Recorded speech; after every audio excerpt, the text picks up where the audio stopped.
Good morning, good afternoon, welcome everyone. It's Pio Marolla here from ThinkLinkers, and welcome to all of you for another episode where we are going to talk about accelerating sales, boost customer experience, and increase efficiency with guided selling.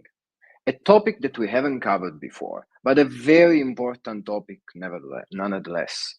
As a matter of fact, when it comes to achieving some kind of competitive edge, selling is definitely a very, very important role in the company, a very important matter in the company. And with guided selling, essentially there is some kind of intersection between the customer, the sales team of the organization, and the preferences of the customer. So we're going to talk about this today. But before we do that, I'd like to ask you, where are you coming from? I'm really curious to see where is our audience located and how is it going there? I'm in the beautiful city of Yerevan in Armenia. Pretty rainy day today, but generally speaking, we're still benefiting from a wonderful, sunny and warm country. It's just today that it's a bit rainy. So let's see, who do we have here? Now, once again, of course, it's a pleasure for me to welcome Viamedici on stage, because we usually talk about artificial intelligence, product information management, but this time we're going to talk about something quite different. We're going to talk about how how the whole sales discussion has been shifting towards a more modernized version where, there is an acceptance of the fact that since COVID, things are not the same, and companies are expected to provide a level of customization, speed, and to basically win customers by offering a better service. We have here Sandy from Philadelphia. Welcome, Sandy. And I truly look forward to hearing how organizations can step up their game with guided selling. So, without any further ado, let me welcome on stage Juergen Mueller and Bissmeyer from Viamedici. Hello, Juergen. Hi, Al. How are you? Hi, Pio. Yeah. Excellent. Thanks. Great to be here. Thanks, Pio. Very good. So today we're talking about quite a different topic, and we're going to delve right into it very soon. But before we do that, let's go for a short round of introductions, even though almost everyone knows you. Tell us something about yourself. Okay, I start. So my name is Juergen Mueller. I'm a co-founder and CEO of Viamedici. And Viamedici is a software company. We are caring for data management and especially rich data management and making this available for different purposes. So MDM, PIM, product configuration, CPQ. I'm in this field for more than 20 years now, dealing with lots of customers and requirements, and of course also technical innovations. And I think this is a very interesting, also extremely important field, especially today when everything is about digitalization. Hi, I'm Al Bissmeyer. I'm the global vice president with Viamedici, and I've been in the business for over 20 years as well. Focusing in on technology and innovation with our customers. I started out in implementation, and now I work on the commercial side to have a good feel for kind of what people are doing in the space. Thank you. Al, just a quick one. There is a bit of echo in the sound. Do you happen to have any earphones nearby? We will hear you all a lot better. Yeah, let me check down. Very good. So while we wait a little bit for Al, of course, this is quite an exciting topic indeed, and because of course digitalization is not just about artificial intelligence that we always talk about, and guided selling indeed is something that organizations are taking advantage of and are learning about, both in B2B and B2C alike. Would you say so, Juergen? Yeah, absolutely. Yeah. So this is definitely a trend. So it's there for quite a while already. But so especially during the pandemic, when everybody was moving home, that was of course a very strong boom in that direction, because it was simply not possible to sell your goods otherwise anymore. You had to digitalize the process. So here it was a kind of, if you have complex portfolios, variant-rich portfolios, it's a kind of must-have if you want to sell digital. But in the meantime, it is simply also a huge benefit, just providing this experience. So giving your customers the possibility to customize a product themselves, have this experience immediately, how it looks like, feels like, etc., and then maybe change things, see all these options, and experience this. So this is something that is definitely a big plus, and what companies are implementing at the moment. Okay, very good. And I feel like it's something that the customer is asking for, isn't it? Absolutely. Yeah, absolutely. So this is definitely customer driven. Yeah, sure. Yeah. Al, do you see that, since the pandemic, there's been a shift and the customer kind of prefers to do things by himself or by herself without any touch from the sales team or something like this? Have you observed this shift as well? Yeah, I think so. Basically, I think what's going on, and you can look at the explosion of growth in the whole space.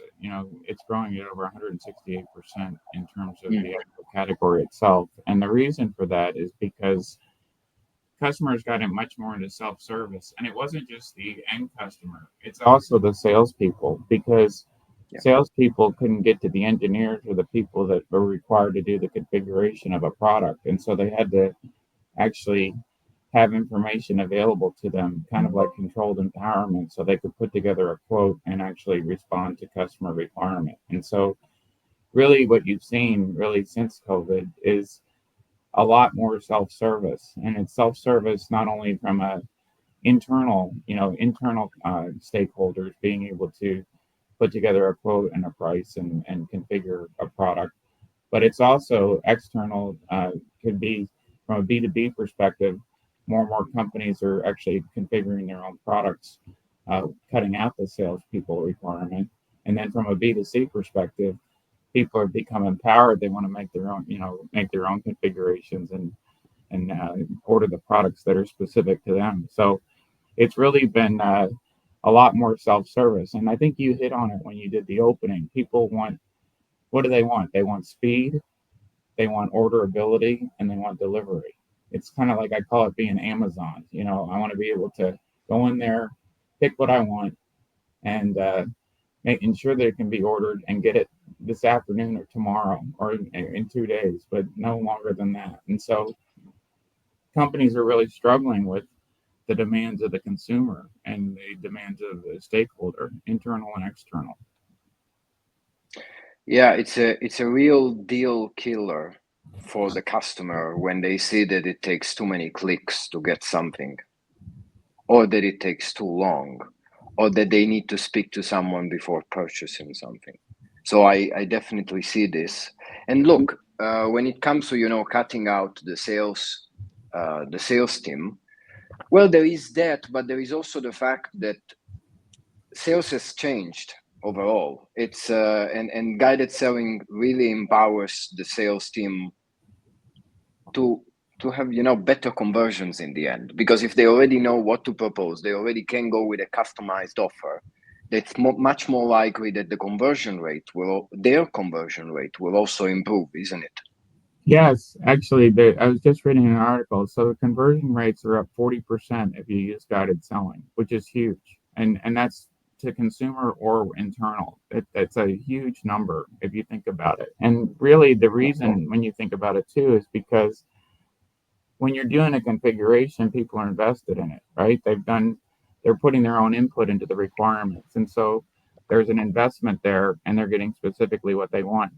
I think one of the things that I would challenge you on that's even more frustrating is not only the ability to do a configuration, but it's actually, and this is a uniqueness that we see in the market, because a lot of the CPQ or products that are out there, they'll let you configure a product, and you can order it, and then you can find out 2 days later that it can't be filled. And so that really leads to a lack of customer satisfaction. And I've been working with customers who are like, this is the kiss of death. So the reality is you need products that, allow you to do a configuration where it's orderable and fulfillable. And that's the holy grail. And if you can do that, then you have a huge competitive advantage in the marketplace. And more companies are seeing that, which is why it's such a hot area.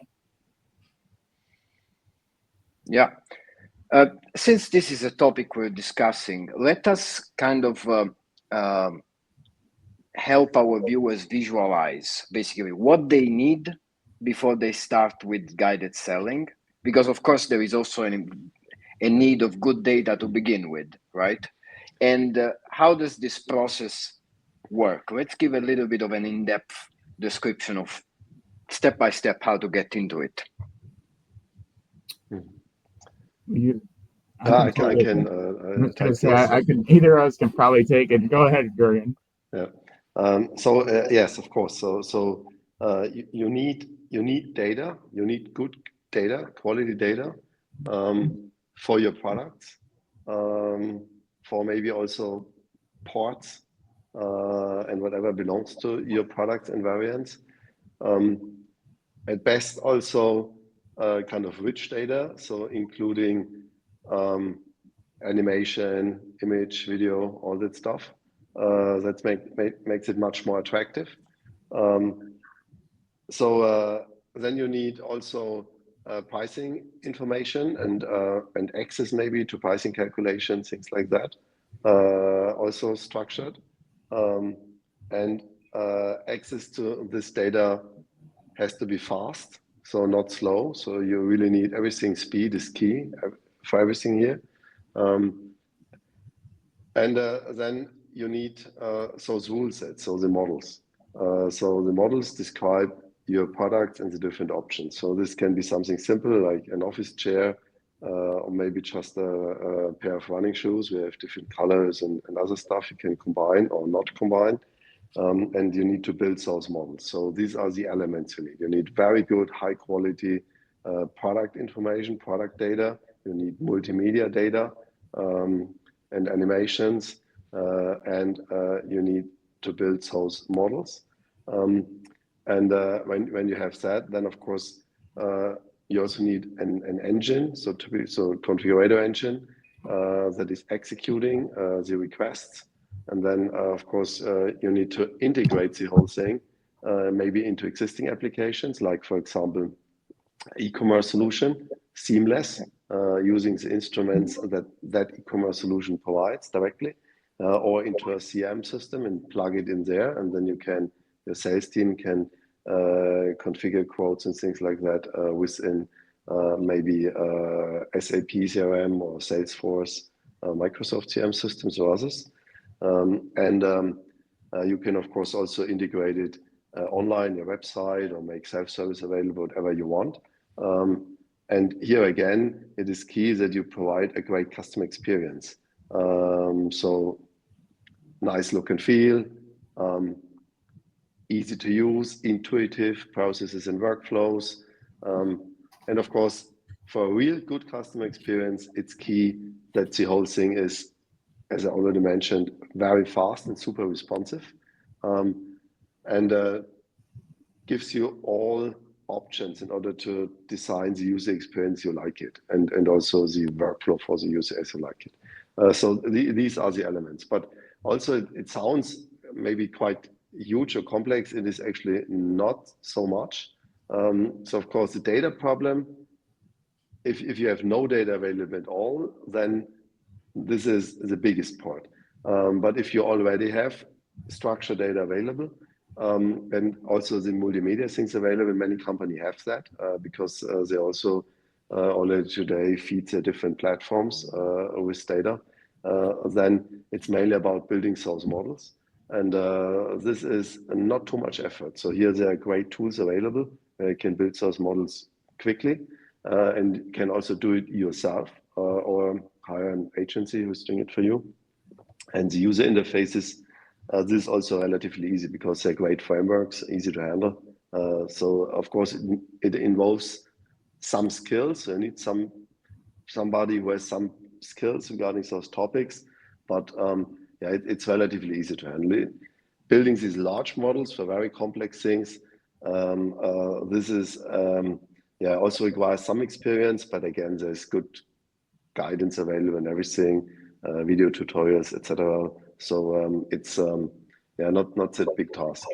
I think in general, especially if you are more a dealer or something, have a lot of online business going on, it is also beneficial if you really have people internally who do things themselves, because then you can easily adjust the models a little bit, change visualization and things like that. So it's then you as a company are also more responsive, and you do not always need experts to help you.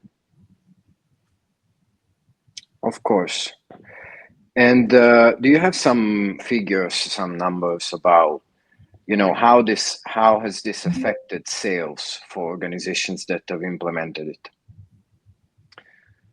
Yeah, so actually significantly. So really significantly. So in several ways. So significantly means it's really for certain product groups really several 100%. So really a lot. And this is simply, it depends of course on the use case. So normal standard use case, we simply provide the option to customize a product for a customer, B2B or B2C, doesn't matter. This is always simply great, because if you can customize your product, first, you know exactly what you get. You can be sure that the option that you really get is what you need, because you also see the other options available. So you see what the choice is, and you know, you do not need to interact with sales team or support team. So this also makes it more easy. You can maybe also, yeah, configure different options, see how it works, see what it costs, implications, etc. You get a feeling for the whole thing. This is also usually what builds trust. It is also very transparent. You know, as a customer, you see everything. There's no, it's not like you're especially when it's B2B, you're talking to a sales rep and he's having a conversation with you, and then you get a quote or something, but you do not exactly know what are the implications. So you directly see the implications. So I think that is very, very important. So when you're used to this, you don't want to miss this anymore. And also for end customer here, of course, it's more important, but also B2B, that you have the immediate visualization as part of it. So it always has to be nice. It always has to be visual. So people are used to getting everything visual in the meantime. And but this is also something you can realize relatively easy. And so here you simply, as Al already mentioned, you have higher conversion rates. You might be simply the preferred platform if you offer really extremely good user experience and possibilities in this configuration process that others maybe don't offer. Then this is simply much more comfortable. So people might prefer your platform if you're e-commerce compared to other platforms. So this is also important.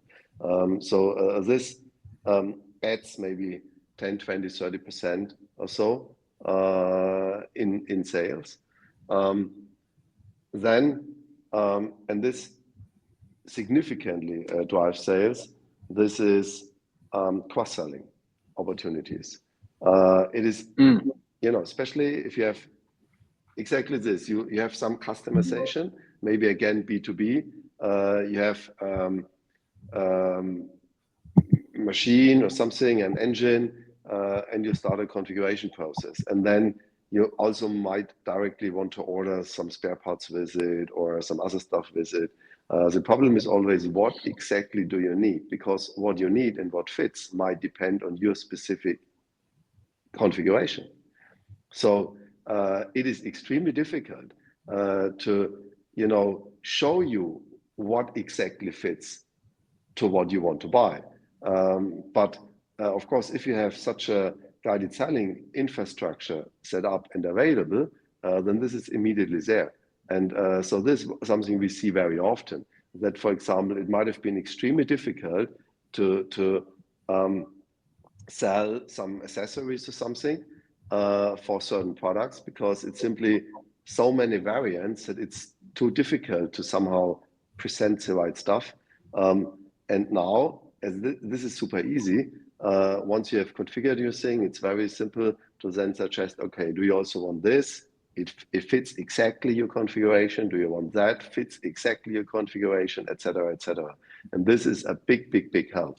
And here we see that really for certain parts of a portfolio that might before were simply too difficult to sell and also too difficult to buy. It really boosts sales. It absolutely boosts sales. I can imagine that. And, aside from all the things you have mentioned, I also see an increase, a potential increase in customer loyalty. Because once you go through this kind of process, you don't want to buy something that you cannot see or choose anymore from another website. It seems little, but it's not, isn't it? Yes. And it really, again, it's a matter of trust. It's a matter of visualization, which is something that customers lacked in online sales, but now they don't anymore with guided selling, essentially, because it bridges this difference and this distance, and it makes it all easier. Now, but obviously, sorry. I was going to say there are definitely some things that make it interesting, and I think part of it's the technology and the process itself has changed significantly. And so I prepared a little presentation and demo to show, but given my system problems, as you saw earlier, I'm not going to go with that. But I think what I can do is I can talk you through some things. So two things I think that are kind of interesting is, first, as Juergen mentioned, what you can do from a product management perspective or from a product manager's perspective is a category manager is they can go in and they can say, okay, these are all my products, and I want to make a selection based on the different attributes that I want to have available for configuration. And based on that selection, if let's say I pick 2 or 3 variables, then I will only have X number of products available for configuration. So 50,000. If I do a different selection with two attribute sets, as an example, maybe I have 10,000 available. And then once I put it out there for configuration, this is where some of the concepts are very different in what we're seeing in the market.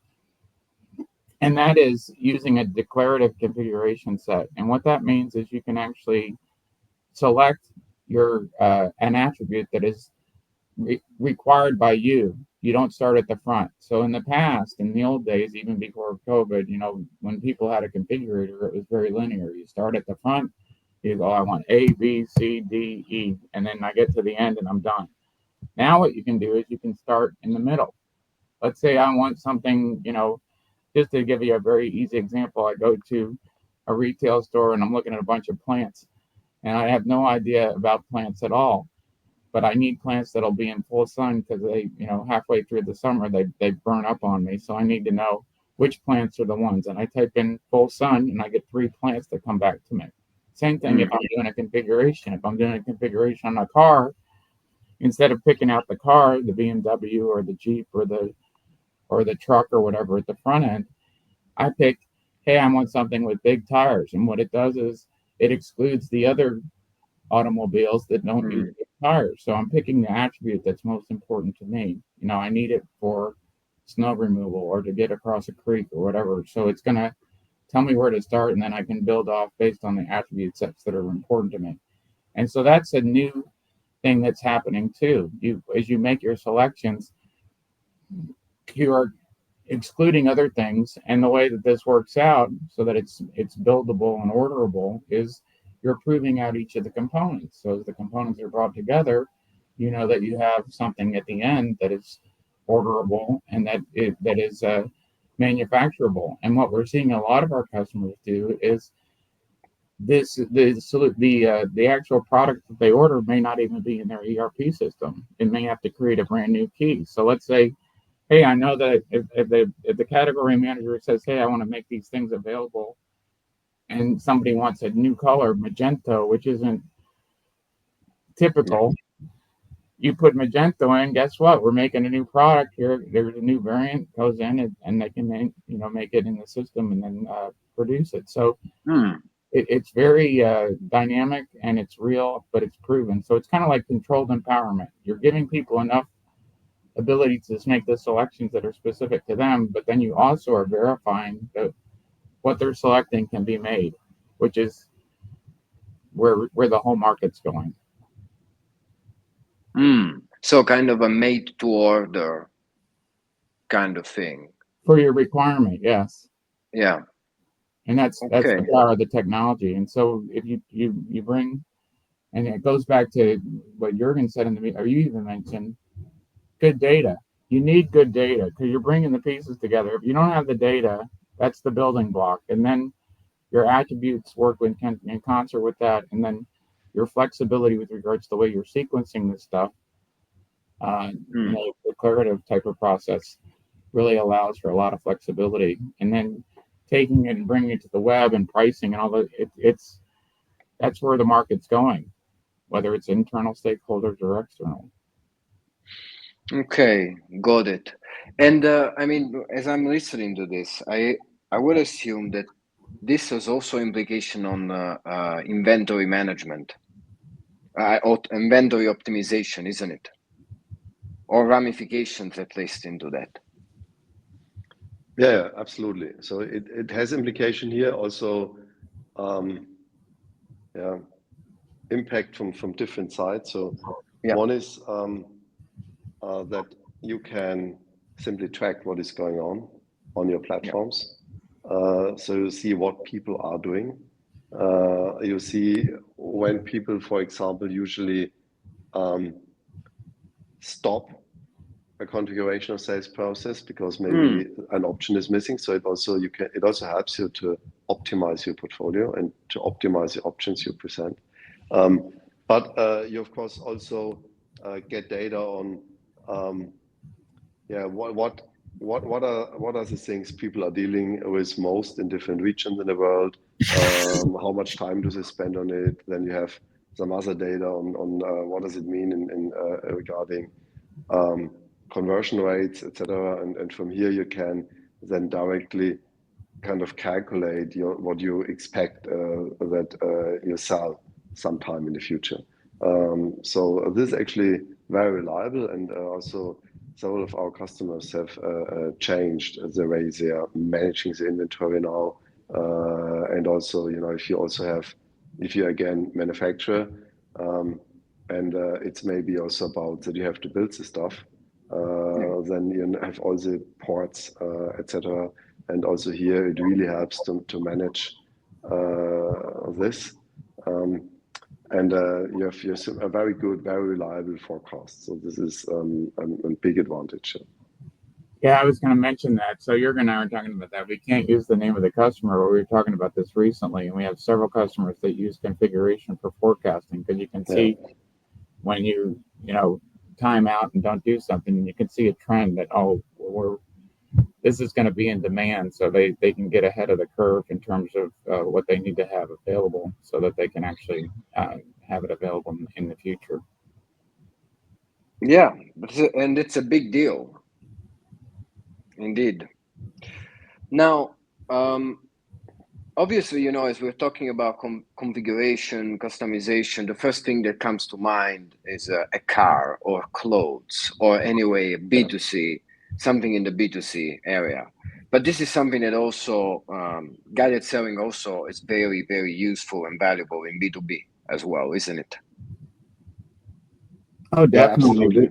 No question. We have a customer right now in the healthcare industry. I mean, it's in everything. You can think about it. We have another customer where they have standard products, and they make it available to a lot of different industries. And basically, there could be different use cases that they haven't even considered.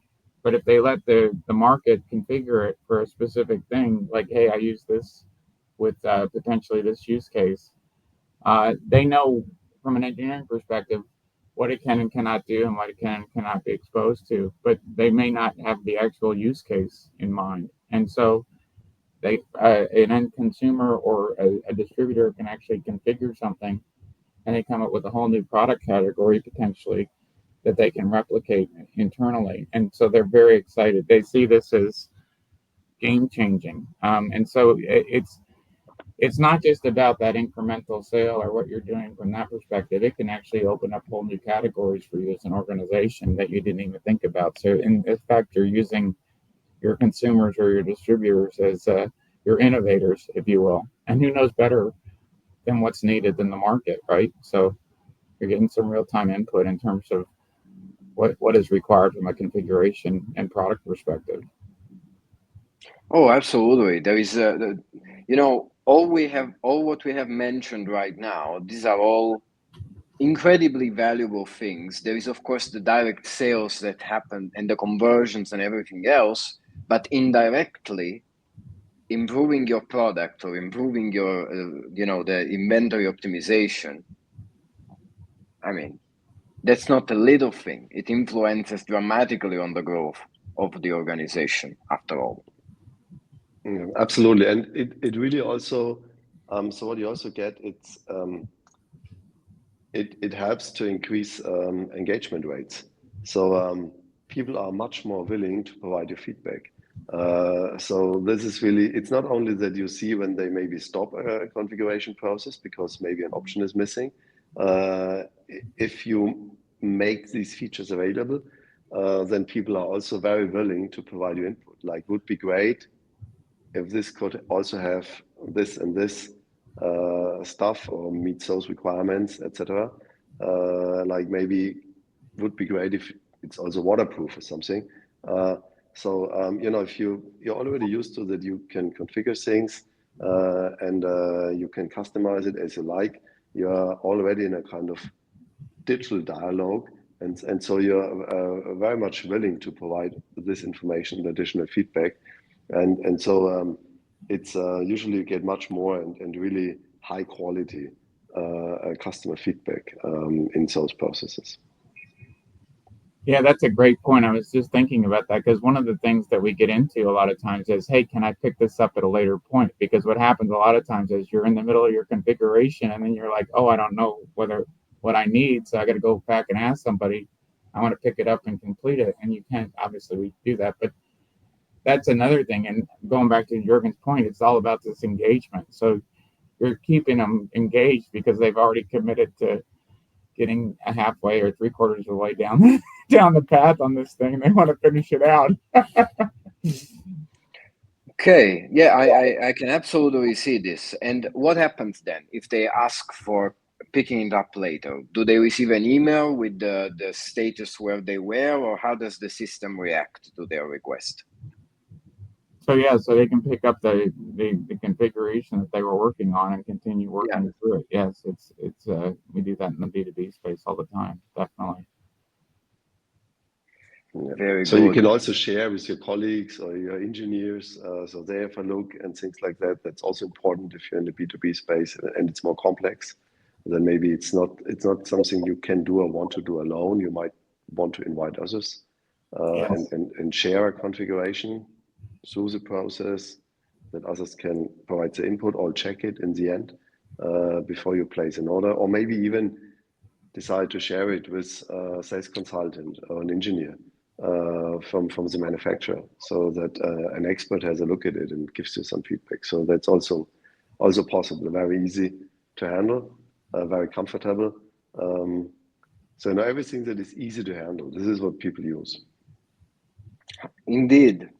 I've interacted with some companies and some, e-commerce website that had an impeccable customization and configuration and so on. But they weren't really big companies. So I was kind of surprised that, like, oh, look, this is almost a startup, but they've got this on point precisely. So I'm curious, how big does a company need to be to start considering guided selling? Is it something that even, SMEs can consider, or is it? Tell me more. Okay, I'll take this. Good. I was gonna, but go ahead. I think it is definitively something even SMEs can consider, and they should do it because it does provide you a competitive advantage, and especially if you want to also launch something new, then this is simply a very good way to start. Absolutely, as I mentioned before, especially as an SME, I would recommend that you have one or two experts then internally and do a lot yourself. This helps you to save cost, service cost, and also makes you more flexible. If you are then bigger, so mid-sized, large enterprises, they are more outsourcing most of the work and building the models and everything. As an SME, like everything, you know, smaller companies tend to do some more internally and do it more by themselves. But it's absolutely great to do this, and it can be used by everybody.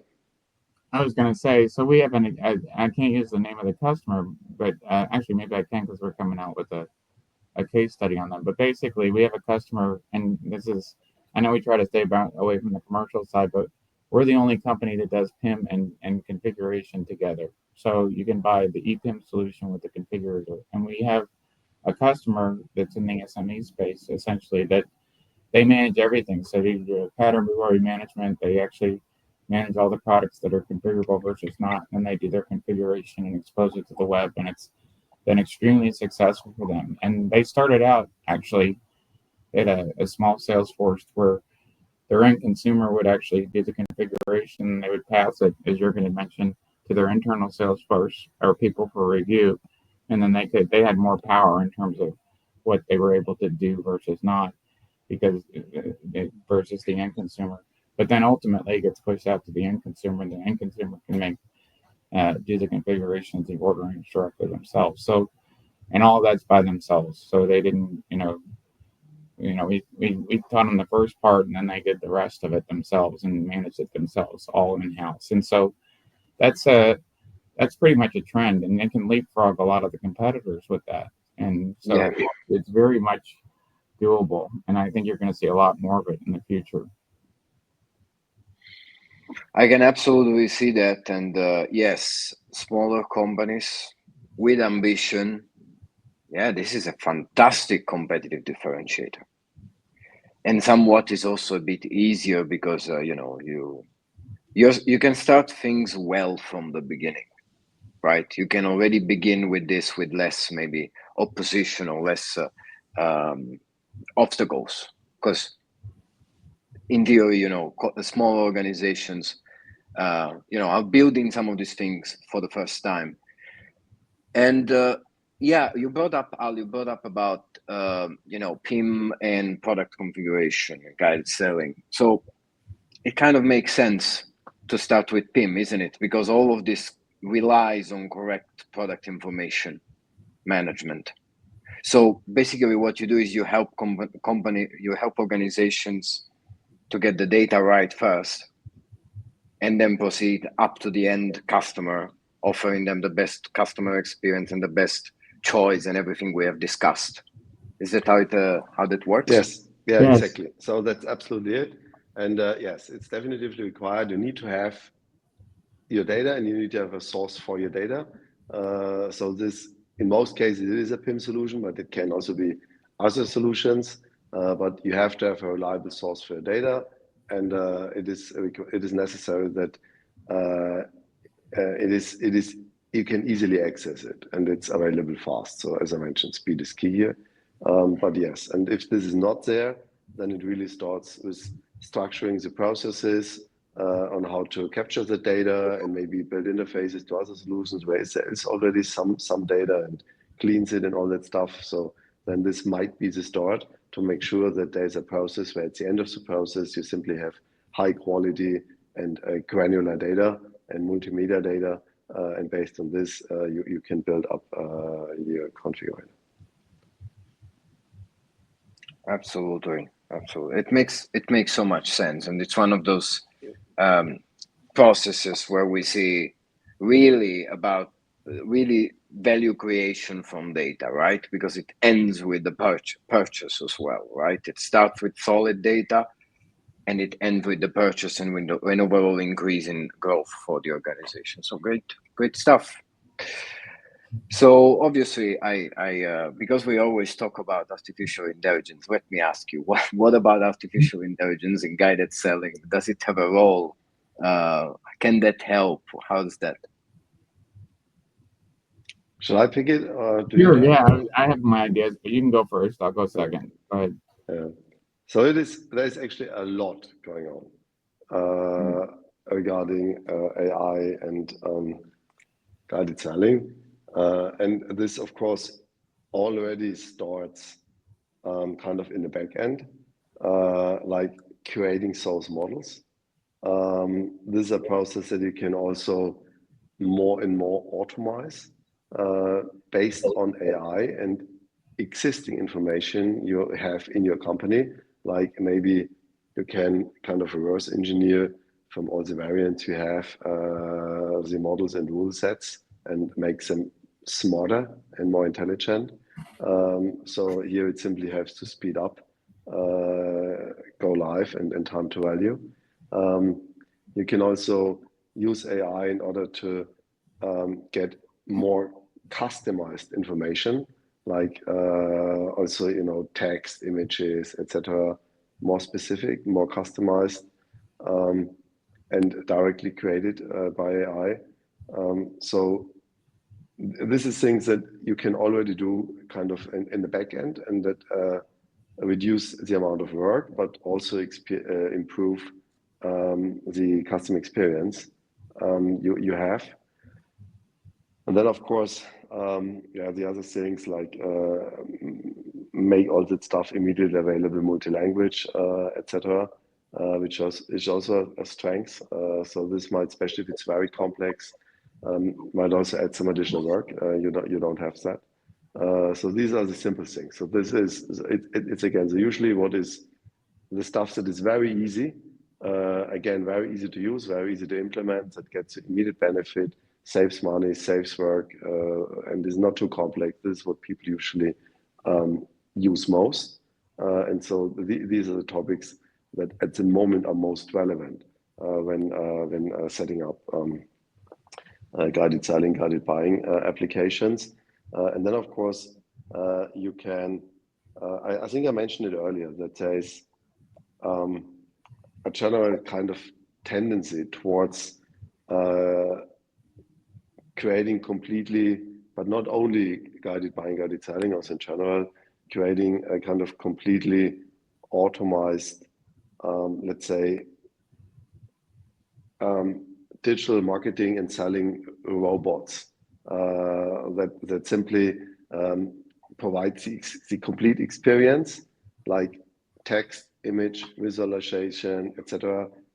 Also takes the feedback from the different channels, compare it to competing products and competing platforms, optimize based on AI, optimize the content, optimize the visuals, optimize the presentations. So this is, of course, also something that is also true for the guided selling experience.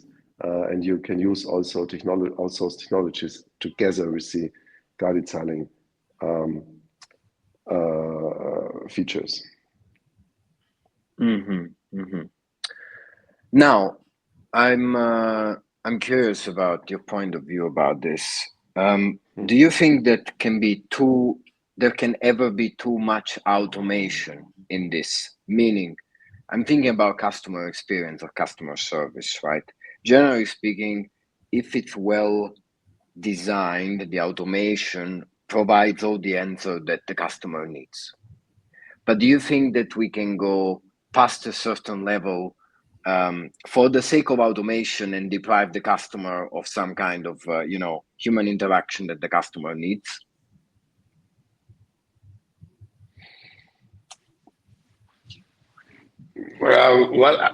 So it of course, I think you have to really kind of think long time ahead. Yeah. And until there might be issues. At the moment, and with everything that is going on right now, I think the more you can automate, and especially the more you automate and make intelligent, the better it is. Very simple. So the benefit you have from an overall more personalized information, more personalized user experience, everything more personal, everything easier, everything more customer experience friendly for you, the better it is for you. And you can achieve that because otherwise this is all a lot of manual work permanently, a lot of manual work. So if you remove that manual work, it really gets you a huge plus in customer experience. And I think we are all used to it. And you also see it with even absolute major brands that they, for example, also on their websites, they stopped providing, kind of, all the languages, but there is no quality check anymore. You can directly see that this is, created by artificial intelligence. You see there are some, it's not perfect now, so it's improving more or less every day. So this is really, really fast how technology improves here. But you can see that it's not perfect. You can, for example, tell that it was originally written in English and then all the other languages come from there. You can see it, but people get used to it and they accept it. So what is more important is that you get exactly the right information. It's not so important if there's a sentence could be a little bit nice or something. It's not so super important. What is important is that you get immediately exactly the information you want, and in the context you want to have it, and in the context you are. So this is absolutely key, and this is something which is extremely difficult to provide otherwise. And so I think at the moment, the more you can automate here, the more you can involve artificial intelligence for achieving exactly this, the better it is. Yeah, I think AI and in the context even with configuration, but with any of this stuff is really going to enhance things. And I hear what you're saying in terms of there's nothing more frustrating than getting on something and you have an automation thing and it doesn't answer the specific thing that you want. But here's the deal. In the future, what will happen is AI, and I do this all the time. I'm a self-service person. So I get on there, I want to figure out how to fix something. I do the search. But here's the problem. It doesn't use the term I want. So I can never find what I want. Well, with AI, it's going to have a synonym list. So these 10 words are going to be, and it's going to get me to where I need to get. And then I'm going to be able to get the video I need to fix the thing. And that's the same thing with this configuration. So I may call it X, you may call it Y, Juergen may call it A, and basically AI is going to say, okay, this is what it is, and then that becomes part of my configuration or part of what I'm doing. And so I think the things will get increasingly better, and customer experience will be better because you will be kind of funneled in, and it will know what you want. Because right now you won't get into these loops where, well, now it's still there in many respects, but if you have something that's an oddball that's outside of what's predefined, then it's a challenge. But if you get in there and it's already in process, now you can start to ask it stuff and it can go and look and say, oh, do you mean this or do you mean that? Or it becomes part of the synonym list, so it gets you to where you need to be, and then you have self-service. And what most people want is they want speed, right? They want to get to where they need to be quickly, and they want to do it themselves if possible. But they do want an out. If they need a person, they want to get to a person. But yeah, that too. You see, that's the thing, because right now I think that there is a limit to customer care or customer experience automation, but it's more because the chatbots, they're getting better and better, but sometimes sometimes you lose your patience with them. You kind of wish you could speak to a person, but perhaps it's a matter of we're not there yet. We're getting there to a level. We are not there yet. So yes, and it's really the point. So for example, if you have also voice recognition, etc., there, also in your car or something. So sometimes you really don't have the best experience at the moment. So depending what you want to do.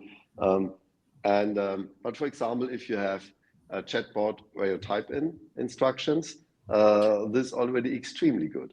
And this might also be a different way, for example, to use a guided selling process. So you might not just have your options, but you may just, use it via, just typing in what you want. Like, can you show this in green and show this and that? And then it provides things for you. So it can kind of translate it. So you do not have all the configuration options and selection options.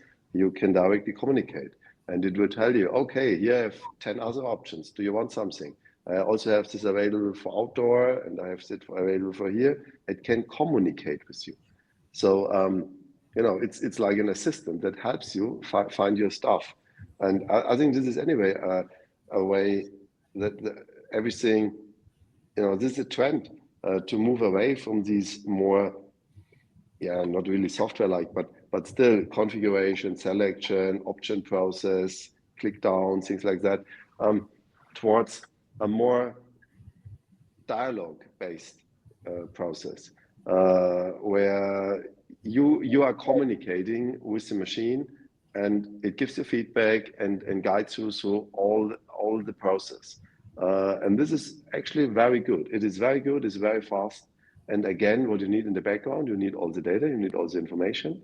And of course, you need to combine this with visualization, like not just information, but immediately visualize. So that's key. That is definitely different from what today you're used to if you use ChatGPT or Claude or other AI engines, where you're used to, okay, you enter in your prompt and then you get some results. So here it's really that at best it's also immediately visualized, and maybe options are visualized several and shown to you. So there's lots of possibilities, and this is where we are going to. This is the future. This is the direction, and for that, again, you need to have the data. You need to have the visualization pieces around. You need to have your models, and then you can more and more get AI involved and change the process from manually configuring things with support of the engine towards this more dialogue-based process. And maybe today with complex stuff, voice recognition is not so perfect that you really want to use it, but it is also getting better permanently. So this is also just a question of time. And then you might also maybe, start something on a big screen. Then you have to catch your train or your flight, and you have it available then on your mobile, can access it from there. And then you might not on the little screen, move around with your fingers. Then you might prefer to just do it via your voice and say, okay, can you add this and this and this, and show me. So this is a combined experience. Well, the shift towards a dialogue in order to configure a product is more than welcome. I think it speeds things up, and sometimes people leave the page exactly when they see they need to click on too many things. So I think that makes a lot of sense. So do you think that as we move forward, granted that all of this will get better, so even the limitations that maybe 3-4 years ago chatbot had, and they were kind of irritating, right? So now they're getting better and better. They're talking in a way that almost doesn't look like they're chatbots. So granted that all of this will remain, will improve, do you think the customer experience and customer relationship will become fully automated, or will the automation and the AI improve what makes sense, like become a little bit more selective, and there will still be place for a person or whatever, or the person who wants to talk to another person? Do you think there will be a total automation? Do you think that there will be a more selective, Like we do automation for what needs to be, and no automation for it what people don't want to be automated. What do you think? I think this is an interesting question, and future will tell. So there's also a trend to kind of get more personality into AI and really have kind of an artificial, so a virtual person you're interacting with all that personality. I'm actually really not sure. So I think the level of automation will be very, very high. This is what I expect. You know yourself, there's so much possible, especially if you do not meet a person in person. So if it's like talking to somebody like I'm talking to you now here on the screen, I see in front of my screen. So I know it is you, but it could also be just a simulation. I'm really not so sure. So I think that it is clear there are many working on this. Creating an artificial personality and getting more personality into things. So even simple things like, again, a navigation in a car, it already tries to talk to you like a human. Not always the same replies, different things, maybe some fun in between, depending on what kind of car you're driving. But there's already a trend in that direction. And the visualization is also super, super, super easy, very easy. So I think in most cases, you will deal with visual, so with an artificial, maybe person that might even look like a human and as a name and everything. And of course, an expert for everything. So such a person knows much more than every expert. I expect that the trend will be in that direction, but of course, still, in the end, it's also trust and people business,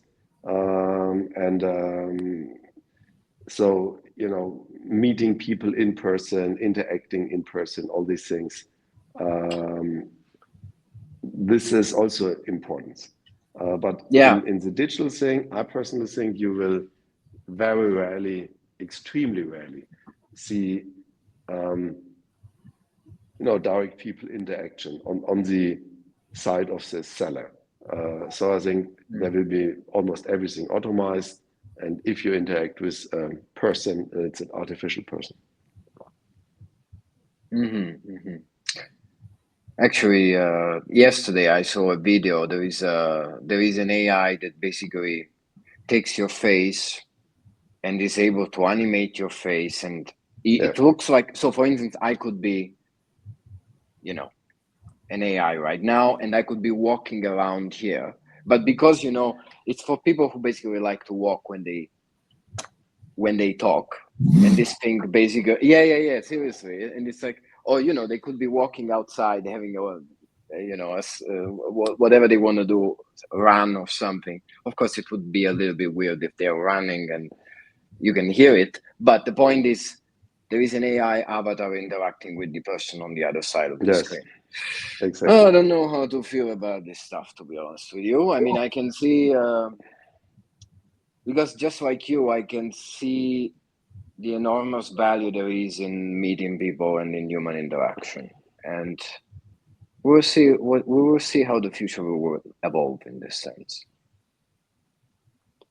But yeah, very good, very good. Then we are reaching the end of the session. One thing I'd like to do is, Al, you wanted to share something, but perhaps you could give your how can people get what you wanted to share, right? I would like to give our audience the possibility to get so we have I actually have a recording, so we'll put up that recording available if anyone wants to see it. It's a short video of guided selling, and actually and we also have just we can schedule a demo if someone would like to see it, or they can look at our website. We actually have write-ups on this too. So if you go to viamedici.com or you look on our LinkedIn site, Viamedici, or contact me directly. I'm happy to make that available. I think it's really exciting. We didn't get to all the topics. I mean, one of the things that we do that's pretty cool is not only can do your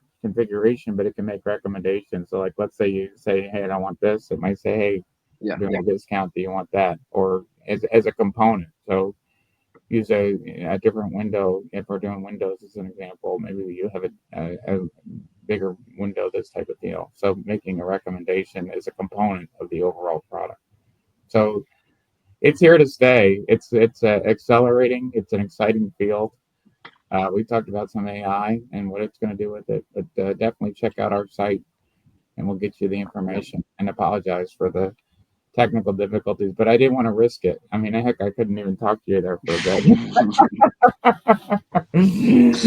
Oh no, that's good. I think it's the best way is to contact you directly on LinkedIn and ask for the video, because when I think that for guided selling configuration, it's very important to have a visual of how it looks like. So all we discussed right now will make so much more sense when our audience can actually see what happens during guided selling. So I definitely encourage everyone to follow up. And so the website or you directly. And I want to thank you very much for being with us today, for sharing on a new but very important topic. We still managed to talk about AI a little bit. And I look forward for the next time we will talk together. Sounds Thanks good. a lot. Thanks a lot, Pio. Thank you. Thank you very much. And thank you all in the audience for being with us today. Until next time. Thank you all.